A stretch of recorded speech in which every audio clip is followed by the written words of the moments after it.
আজকে দেখাবো কিভাবে পারফেক্টলি স্মুথভাবে পুডিং বানাবে।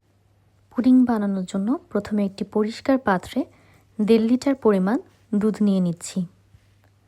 আপনারা লাইট মিল্ক বা ফুল ক্রিম মিল্ক যে কোনোটাই ইউজ করতে পারেন। আমি এখানে লাইট ক্রিম মিল্ক নিয়ে চুলার আঁচ লো রেখে পাত্রে দুধ নিয়ে বারবার নাড়তে থাকবো যাতে নিচে তলায় পুড়ে না যায়।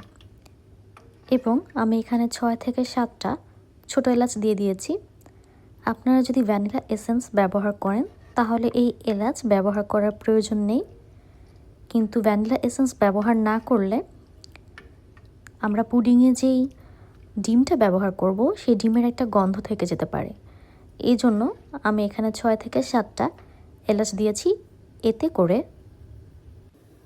ডিমের যে একটা গন্ধ সেটা পাওয়া যাবে না। আপনার এই 6-7টা এলাচের সাথে একটা দারুচিনিও অ্যাড করতে পারেন। আমি দিচ্ছি না, কিন্তু দিলে গন্ধটা অনেক সুন্দর আসবে।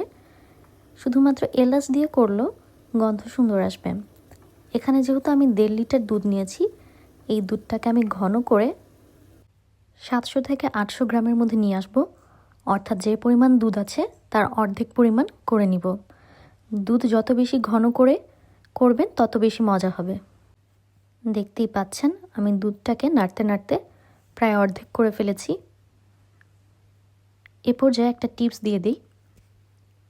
আমরা এখানে যে এলাচটা ব্যবহার করেছি এটাকে দাঁত দিয়ে একটু কামড় দিয়ে ছিঁড়ে নিয়ে অথবা আঙুলের সাহায্যে একটু টিপে নিয়ে তারপরে দুধে অ্যাড করবেন। তাতে এলাচের সুঘ্রাণটা সহজে ছড়িয়ে পড়বে। দুধ ঘন হয়ে যখন প্রায় হাফের মতো হয়ে আসবে তখন আমি এখানে 1/3 কাপ চিনি অ্যাড করে দিচ্ছি।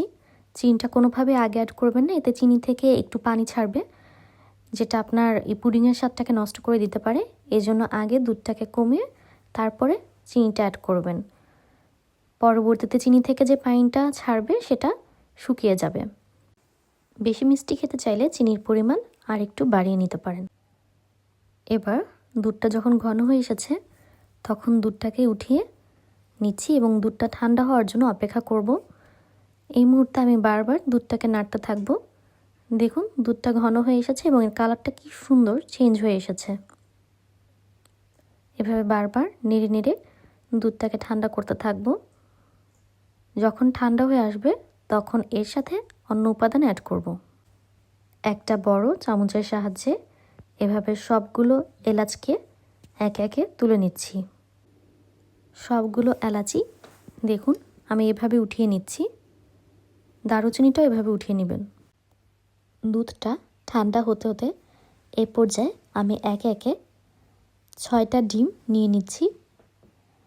আপনারা ডিমটাকে এই দুধ ঠান্ডা হওয়ার সময় অথবা তার আগে যখন আপনি পুডিং তৈরি করার প্রসেসটা শুরু করবেন সে সময় ফ্রিজ থেকে বের করে রাখবেন। অবশ্যই নর্মাল টেম্পারেচারে ডিমটা ইউজ করবেন। কোনোভাবেই ফ্রিজ থেকে বের করে ডিরেক্ট সেই ডিমটা ইউজ করবেন না।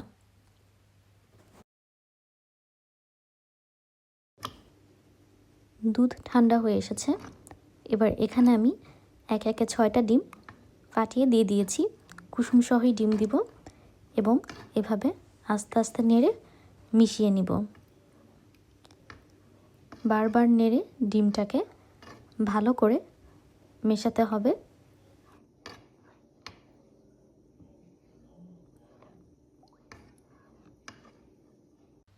আরও ভালোভাবে মিশিয়ে নেওয়ার জন্য একটা এগ বিটার ইউজ করছি এখানে।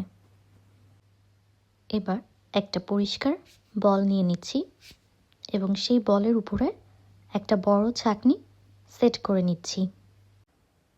এবার ঠান্ডা করে রাখা দুধটা পুরোটুকু ঢেলে দিচ্ছি এই ছাঁকনির মধ্যে। ছাঁকনিতে ছেঁকে কিছু পরিমাণ দুধ নিচে পড়বে এবং কিছু পরিমাণ দুধ উপরে ভেসে থাকবে, যেটাকে আমি এগ বিটারের সাহায্যে বিট করে ছাঁকনির মাধ্যমে আস্তে আস্তে ছেঁকে নিব। খুব ধৈর্য ধরে আস্তে আস্তে এই দুধগুলোকে এভাবে ছেঁকে নিতে হবে। যদি ভালোভাবে ছাঁকা না হয় তাহলে পুডিংটা স্মুথ হবে না। যত সুন্দর করে আপনি এই পর্যায়ে ছেঁকে নিতে পারবেন তত বেশি খেতে স্মুথ হবে। দেখতেই পাচ্ছেন ধৈর্য সহকারে কিভাবে দুধ আর ডিমকে ছেঁকে নিচ্ছি। দুধ আর ডিম ছেঁকে নেওয়া শেষ। আমি এ পরিমাণ অবশিষ্ট দুধ পেয়েছি এখানে। এবার যে পাত্রে পুডিং বানাবো তা চুলায় দিয়ে দিচ্ছি। চুলা জ্বালিয়ে নিচ্ছি। চুলার হিট এখানে আমি লো টু মিডিয়াম হিটের মধ্যে রাখবো। এবার 1/4 কাপ ব্রাউন সুগার নিয়ে নিচ্ছি। খুব সামান্য পরিমাণ পানি দিয়ে দিয়েছি। এবার একটা চামচের সাহায্যে অথবা শুধু হাতেই নেড়ে চেড়ে, অর্থাৎ পাতিলটাকে একটা লুস্কির মাধ্যমে হাত দিয়ে ধরে নেড়ে চেড়ে চারদিকে এই ক্যারামেলটাকে ছড়িয়ে নিব। কিছুক্ষণ রাখবো যাতে গোল্ডেন একটা কালার চলে আসে। 2 থেকে 3 মিনিট বা সর্বোচ্চ 5 মিনিটের মতো রাখলেই হবে। খুব বেশি সময় রাখবো না, এতে তিতা হয়ে যাবে এবং পুড়ে যেতে পারে।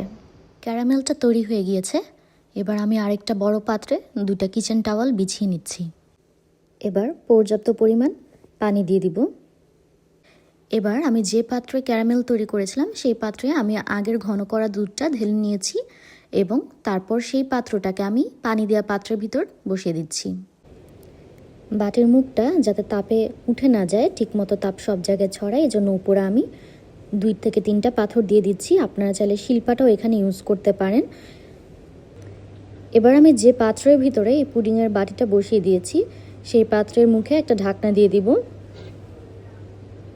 আপনারা পুডিংয়ের চারপাশে যে পানিটা ব্যবহার করেছেন সেটা এই পরিমাণ রাখবেন যাতে কোনোভাবেই পুডিংয়ের বাটির উপরে পানিটা উঠে না যায়। ঢাকনার গায়ে ছিদ্রটা বন্ধ করার জন্য আমি একটা লবঙ্গ ব্যবহার করছি যাতে তাপ কোনোভাবেই বাইরে না যায়। 20 থেকে 25 মিনিট মিডিয়াম হিটে এই পুডিংটাকে রাখবেন। তারপর দেখেন 20 থেকে 25 মিনিট পর আমার পুডিং হয়ে এসেছে। এবার আমি পুডিংয়ের চারপাশে এভাবে চামচ দিয়ে ছাড়িয়ে নিচ্ছি। পুডিংটা ঠিকমতো হয়েছে কিনা বা এর টেক্সচার স্মুথ আছে কিনা সেটা বোঝার জন্য আমি এখানে একটা কাঠি ব্যবহার করছি। দেখুন কাঠির গায়ে কিছু লেগে আসছে না, তার মানে পুডিংটা একদম স্মুথভাবে হয়ে গিয়েছে। যদি কিছু লেগে আসে তাহলে আপনাদের আরও কিছু টাইম ভাপে দিতে হবে। মিনিমাম 3 থেকে 5 ঘন্টার জন্য পুডিংটাকে ফ্রিজে রেখে দিবেন। তারপর ফ্রিজ থেকে বের করে এভাবে বাটি থেকে উল্টিয়ে পুডিংটা বের করে নেবেন।